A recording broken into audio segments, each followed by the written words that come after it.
CBSE on screen marking గోల్మాల్లో అసలు వాళ్లను వదిలేసి కొసరి వాళ్లపై చర్యలు తీసుకున్నారని మండిపడ్డారు ఎల్ఓపీ రాహుల్ గాంధీ.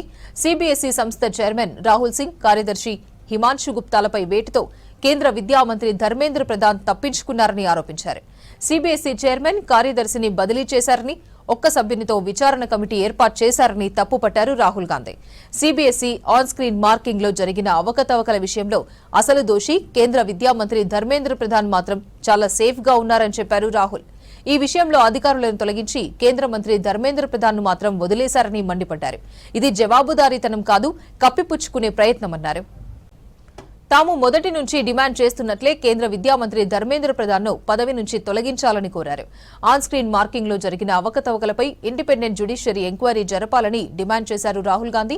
ప్రధానమంత్రి నరేంద్ర మోదీకి 1.8 కోట్ల మంది సిబిఎస్ఈ విద్యార్థుల మీద నిజంగా శ్రద్ధ ఉంటే ధర్మేంద్ర ప్రధాన్ ను ఎప్పుడో పదవి నుంచి తొలగించేవారని చెప్పారు.